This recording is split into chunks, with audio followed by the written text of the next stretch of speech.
Madame, Monsieur, bonjour, merci de nous rejoindre à la une de l'actualité, la gestion et les préventions des grandes catastrophes, thème d'un séminaire national sur la consolidation et la coopération civile militaire. L'occasion de revenir sur l'intervention des détachements de l'ANP pour la rouverture des routes bloquées par les fortes chutes de neige à Betna.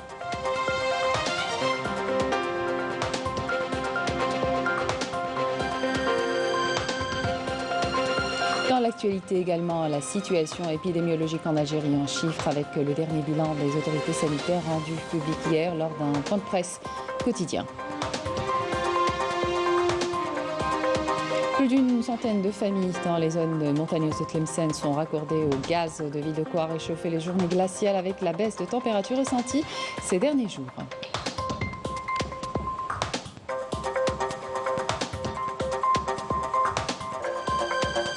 Et puis on ira à Tissemsil visiter le garage d'Aramar spécialisé dans l'électricité automobile. Il s'est converti à l'installation de kits Sirrez et a bénéficié du crédit en sèche pour ouvrir son propre garage. Bienvenue à tous. Le ministre des Affaires étrangères, Sabri Bourgadoum, co-préside aujourd'hui par visioconférence avec le haut représentant pour les affaires étrangères et la politique de sécurité, Joseph Borrell, les travaux de la 12e session du Conseil d'association Algérie-Union européenne.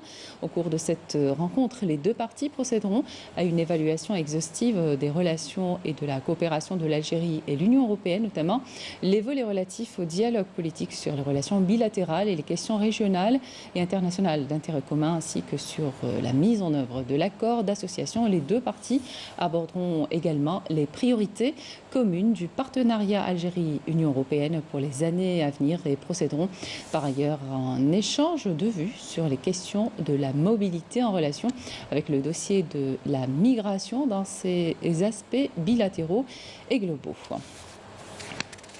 Dans l'actualité également, ouverture ce matin d'un séminaire national sur la gestion et les préventions des grandes catastrophes sous l'intitulé Consolidation et la coopération civile militaire au Cercle national de l'armée de Bni Messous à Alger.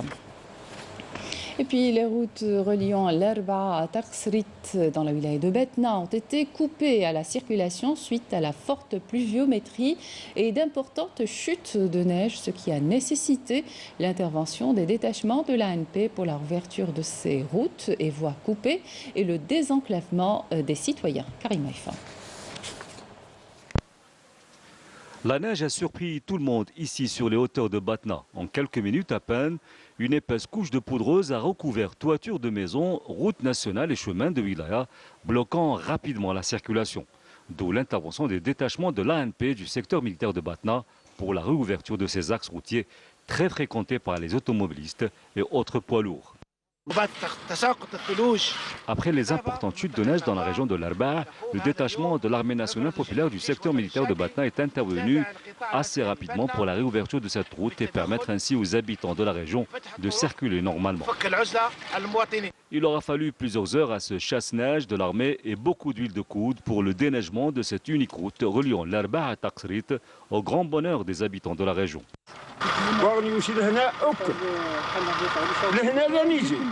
Plusieurs chasse-neige ont été également mobilisés par le secteur militaire de Batna pour la réouverture d'autres tronçons routiers et voies coupées par l'épaisse couche de neige qui a atteint 20 cm par endroit. Des chutes de neige qui ont touché par ailleurs les hauteurs de plus de 1000 mètres dans les régions du centre, de l'est et de l'ouest du pays. Et pour tester son plan d'intervention, la société Cetram a organisé une simulation d'accident à Stif. Objectif, tester l'aptitude et la rapidité d'intervention des équipes de sauvetage qui sont mises à rude épreuve. Bouchra Boali. Un camion-citerne transportant un liquide inflammable percute un poteau électrique de la ligne de tramway à Sétif. Le conducteur est électrocuté. Fort heureusement, ceci n'est pas un véritable accident. Il s'agit d'une simulation réalisée par la société Cetram pour tester son plan d'intervention en cas d'accident grave. C'est pour évaluer la capacité et l'efficacité des équipes d'intervention qui sont constituées d'agents de la Sûreté nationale, de la gendarmerie et de la protection civile. Ces exercices de simulation permettent aux différentes équipes d'être prêtes en cas d'accident, puisque leur aptitude à réagir et leur rapidité d'intervention sont mises à rude épreuve. Ce type de manœuvre permet à nos équipes de se tenir prêtes et de pouvoir faire face à tous les scénarios possibles. Ainsi, nous améliorons la qualité de notre intervention. Une qualité d'intervention qui a rassuré la population venue assister à ces exercices.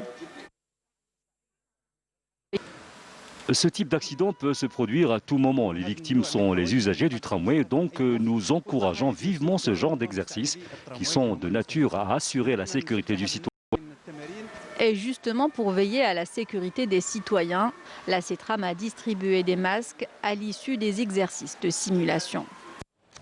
Situation épidémiologique à présent, 750 nouveaux cas confirmés de coronavirus, 529 guérisons et 15 décès ont été enregistrés par les autorités sanitaires. Un bilan rendu public hier dans un point de presse quotidien animé par le porte-parole du comité scientifique de suivi de l'évolution de la pandémie du coronavirus, le docteur Jamal Fourar. Après plusieurs mois de suspension, les vols domestiques ont repris sous le strict respect des mesures de sécurité sanitaire. L'exemple est à l'aéroport Ahmed Ben Bella à Oran et à l'aéroport Mohamed Boussouf de la wilaya de Tiaret. Marim Damis. Les vols internes ont repris dans le strict respect des mesures de sécurité sanitaire afin d'éviter toute contamination à la Covid-19. Après 9 mois d'inactivité à cause de la pandémie, les voyageurs sont enfin soulagés. Je remercie les autorités publiques d'avoir pris cette initiative.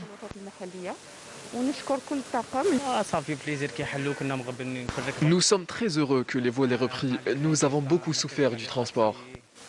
Je travaille à Mishriya. C'était trop pour nous de faire à chaque fois des allers-retours en voiture. Toutes les mesures sanitaires sont mises en place et prises très au sérieux. Dans l'aéroport Ahmed Ben Bella à Oran, 5 à 9 vols seront programmés chaque jour. En revanche, d'autres espaces ont été aménagés pour créer une séparation entre les passagers.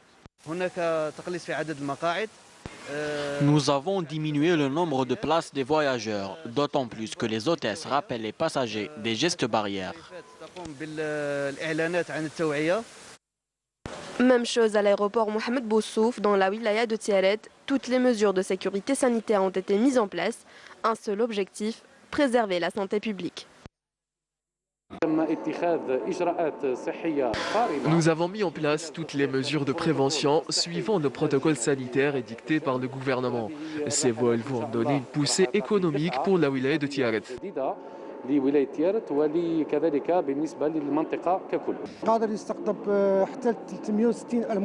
Nous pouvons accueillir annuellement jusqu'à 360 000 voyageurs. L'aérodrome s'étend sur 300 mètres de longueur. Sa capacité d'accueil est de 5 avions. Tout le personnel est mobilisé et disponible 24 heures sur 24.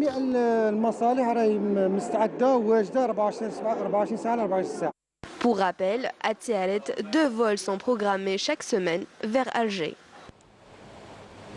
Direction l'ouest du pays, plus précisément dans la wilaya de Tlemcen, les villages de Zarou et Tizaren, considérés comme zone d'ombre, ont bénéficié de projets de développement et de rénovation. Il s'agit du raccordement au gaz naturel, notamment d'électricité et d'axes routiers. Plus de détails avec Yanis Aïd Belkacem. À quelques kilomètres du nord-est de la wilaya de Tlemcen, et plus exactement dans les communes de Tizaren et Zarou, la flamme rouge est enfin arrivée après des années d'attente. Plus d'une centaine de familles de ces zones montagneuses sont raccordées au gaz de ville, une ambiance de grand jour pour ces foyers. Avant, nous étions obligés de nous déplacer pour avoir les bonbonnes de gaz. Aujourd'hui, nous sommes soulagés de cette corvée. Seules les personnes qui n'ont pas accès au gaz de ville peuvent comprendre ce que nous vivions au quotidien. Ce projet de raccordement au gaz de ville a couvert plusieurs zones de la wilaya de Tlemcen. Nous sommes à 97% du projet. 31 zones d'ombre ont bénéficié des opérations de développement, dont 20 régions ont bénéficié d'électricité et les 11 autres au raccordement au gaz de ville. Ces projets se verront achevés d'ici la fin de l'année. L'amélioration des axes routiers et des divers accès et routes en mauvais état, voire inexistantes, sont aussi inattendues par les habitants de ces régions d'ombre. Nous avons 2 axes routiers importants dans ce village, qui relient la commune de Sidi Khaled et Zarou, et un autre passage vers la montagne, qui est un passage important, pouvant ouvrir plein de perspectives, telles que le tourisme.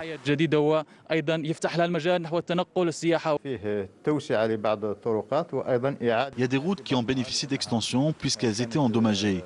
Ces projets de réfection permettront aux habitants de se déplacer en toute sécurité à présent.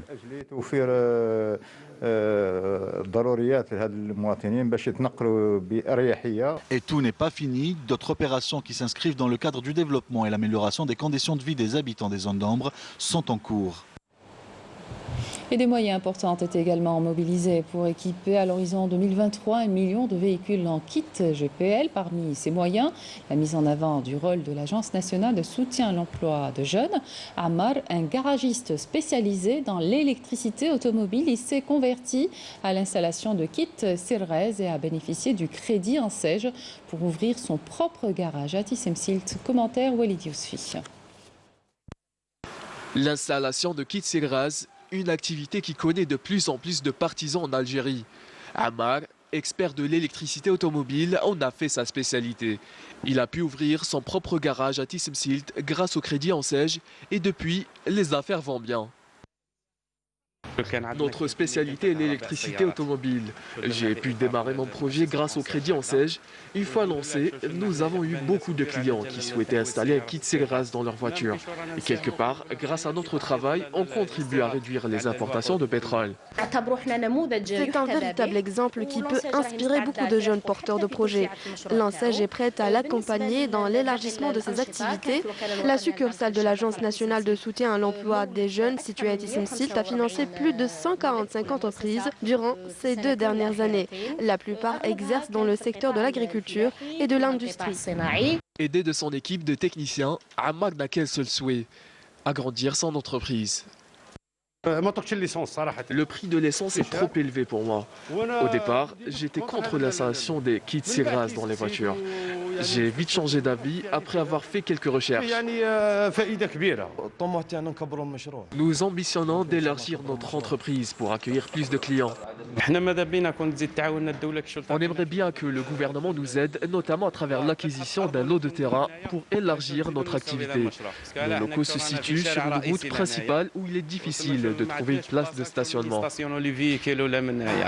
Répondre à une demande grandissante du marché local, c'est donc l'objectif de Ammar. Il est l'un des nombreux porteurs de projets financés grâce au crédit en SEJ, un exemple à suivre. On s'intéresse à présent à la gestion des ports. Une nouvelle expérience est lancée à Bjaya. C'est ce qu'on appelle la fenêtre d'accostage. Elle sert à améliorer les activités portuaires. Abdelmajid Benqassi nous donne plus d'explications. La gestion des ports connaît une réelle amélioration depuis l'instauration tout récemment d'un nouveau concept, la fenêtre d'accostage, qui permet à tout navire arrivant dans un port algérien de réserver son quai avant toute manœuvre d'abordage. Une expérience qui a été lancée dans un premier temps au port de Béjaïa et concerne uniquement les navires transportant des conteneurs. Il s'agit de nouvelles mesures que nous avons introduites par mesure un peu expérimentale au niveau du port de Bjaya, puisque le port de Bjaya accueille beaucoup de navires en conteneurs, de même que le port d'Alger, bien entendu, et d'autres ports comme Annaba, Kikda, etc. Il s'agit en fait d'amélioration des activités portuaires qui s'inscrivent un peu dans la réduction des coûts de passage, ce qu'on appelle communément la réduction des surestaries. Réduire les surestaries, c'est l'objectif. Elles sont estimées entre 3 et 4 milliards de dollars selon certains spécialistes. Un réel manque à gagner pour les différents opérateurs économiques et dorénavant, plus d'attente en rade pour les navires pour l'accostage. Tout se fera sur un clic sur un ordinateur. Sur le plan pratique, de réservation de quais. Avec les armateurs et les ports, ils conviennent d'une période où le navire va arriver dans le port et il aura le quai prêt. Ça veut dire qu'il ne séjournera plus en rade, il va rentrer directement, ça d'une part, et d'autre part, on prépare en fait toutes les activités qui doivent être consacrées pour le navire, en termes de débarquement et puis en termes également ce qu'on appelle la reprise des conteneurs. Une mesure et un concept qui vont générer des économies importantes en devises pour les investisseurs algériens et le trésor public. L'opération sera bientôt généralisée à plusieurs ports, dont Alger, Annaba et Djenjen. À l'étranger, dans le dossier du Sahara occidental, le président de la République du Botswana réitère le soutien indéfectible de son pays à l'indépendance du Sahara occidental, dernière colonie sur le continent africain. Il a indiqué à ce propos que le Botswana condamne dans les termes les plus vifs les récentes attaques contre des manifestants pacifiques sahraouis dans leur propre pays qui ont conduit à la reprise actuelle du conflit armé entre le Sahara occidental et le Maroc.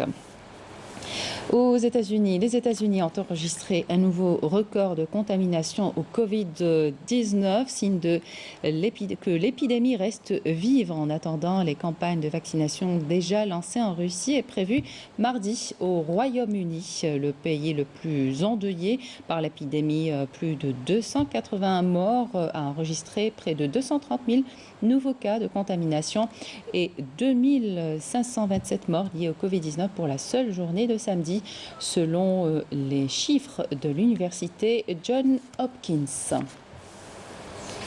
On revient en Algérie. Le CR Belouizdad s'est qualifié au prochain tour de la Ligue des champions d'Afrique en battant la formation libyenne d'Al-Nasr Benrazi sur le score de 2-0 dimanche au stade Petrosport du Caire pour le compte du tour préliminaire. Autour de la compétition, le CRB affrontera au premier tour Gor Mahia du Kenya qui s'est qualifié au détriment de l'armée patriotique rwandaise. L'aller se jouera les 22-23 décembre, tandis que la manche retour est fixée au 5 et 6 janvier 2021.